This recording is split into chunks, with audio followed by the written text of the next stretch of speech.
Warning! This video contains information that may be hazardous to your comfort zone. You might want to sit down for this one if you're young and you think you've got it all figured out.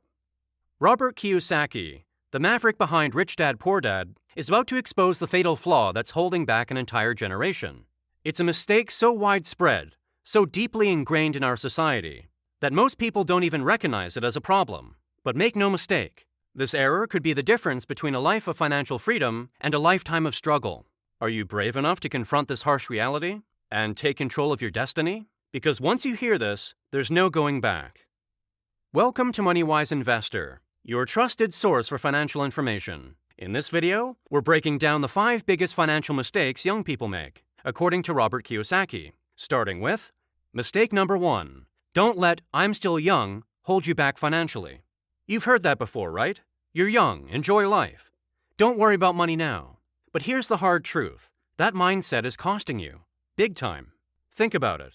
When you're young, you've got energy, time, and usually fewer responsibilities. It's the perfect time to hustle, learn, and start building your financial foundation. But instead, what do most young people do? They party. They spend. They rack up debt on things that won't matter in 5 years. And before they know it, they're 30, broke, and wondering where all the time went. Now, don't get it all wrong. Having fun is important. But so is setting yourself up for the future. It's about balance. Quick question.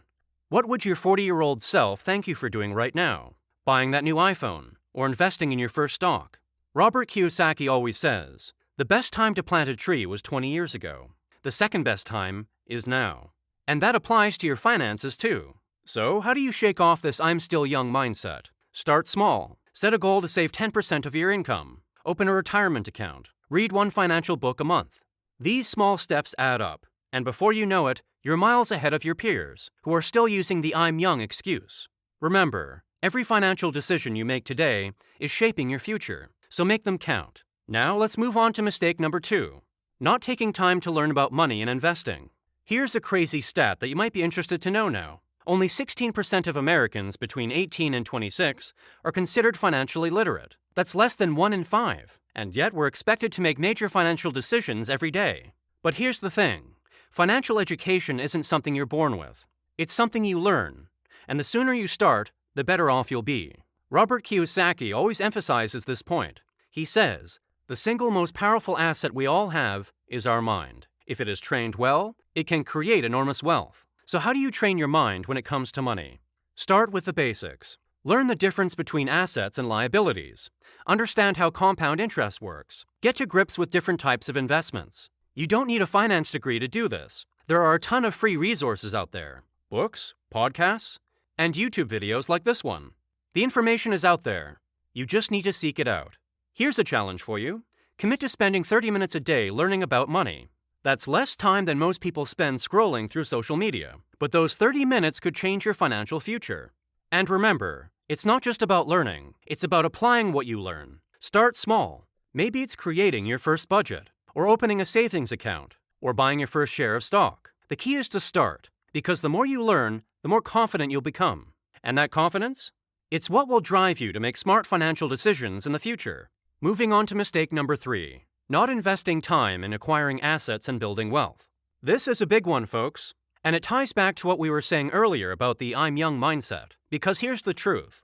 The earlier you start acquiring assets, the better off you'll be. But first, let's clear something up. What exactly is an asset? Robert Kiyosaki defines it simply. An asset is something that puts money in your pocket. A liability, on the other hand, takes money out of your pocket. So what about that new car you just bought? Unless you're using it to make money, like for ride sharing, it's possibly a liability. That stock that pays dividends, that's an asset. The problem is that most young people focus on buying liabilities. They think they're building wealth, but they're actually digging themselves into a hole. Now, here's a quick question for you. What percentage of your income goes towards buying assets? If you're like most young people, the answer is probably close to 0. But imagine if you started putting just 10% of your income into assets, stocks, bonds, real estate, and even a side hustle that generates passive income. Over time, those assets start working for you. They generate more income, which you can use to buy more assets. This is how the rich get richer. They focus on acquiring assets, not liabilities. Now you might be thinking, but I don't have much money to invest.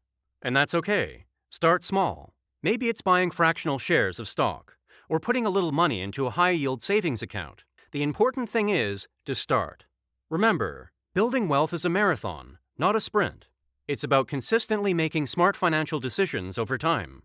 So take a look at your spending. Are you focusing on acquiring assets? Or are you just accumulating stuff? Because at the end of the day, it's not about how much you make, it's about how much you keep and grow. Now, let's talk about mistake number 4, focusing too much on doing what you love. Whoa, hold up! Isn't following your passion supposed to be a good thing? Well, yes and no. And this is where Robert Kiyosaki's advice might ruffle some feathers. No doubts, passion is important. It can drive you, motivate you, make work feel like less, well, work. But here's the cold, hard truth. Passion doesn't always pay the bills. Kiyosaki puts it bluntly.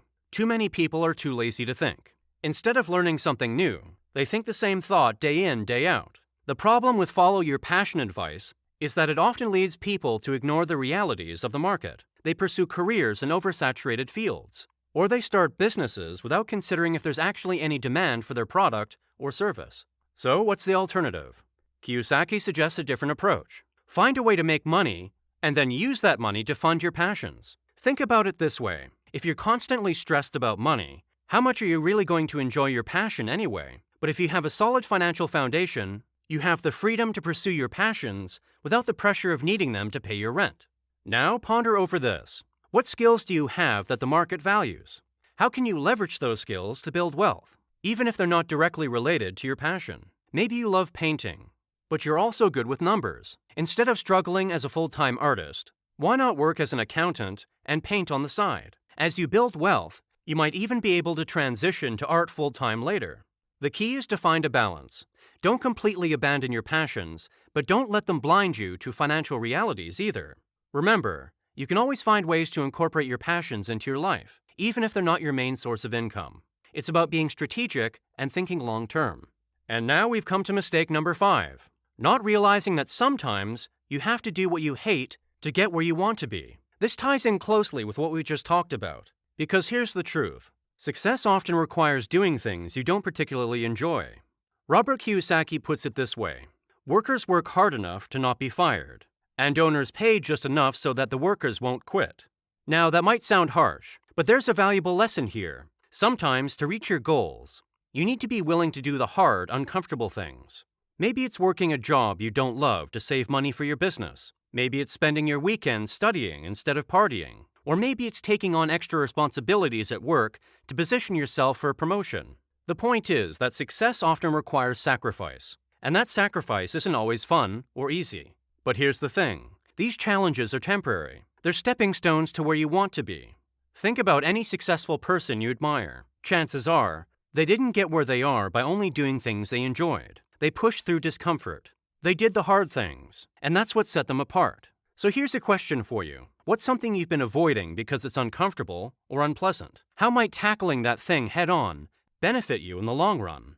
Maybe it's having a difficult conversation with your boss about a raise. Maybe it's finally sitting down to create a budget. Or maybe it's cold calling potential clients for your side hustle. Whatever it is, remember this.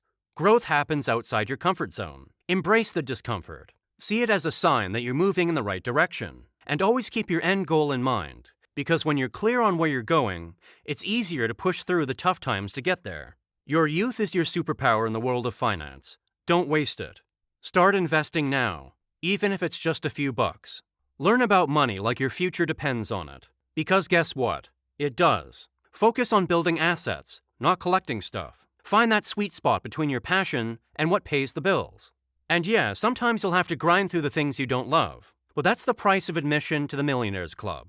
Remember, every financial decision you make today is shaping your tomorrow. So, are you going to follow the crowd and make these mistakes? Or are you ready to break the mold and set yourself up for lasting wealth? The choice is yours. Now, get out there and start building your empire. If you found value in this video, make sure to hit that like button and share it with a friend who needs to hear this. And don't forget to subscribe and turn on notifications so you never miss out on any of our financial updates and insights. Thanks for watching, and until next time, stay money-wise.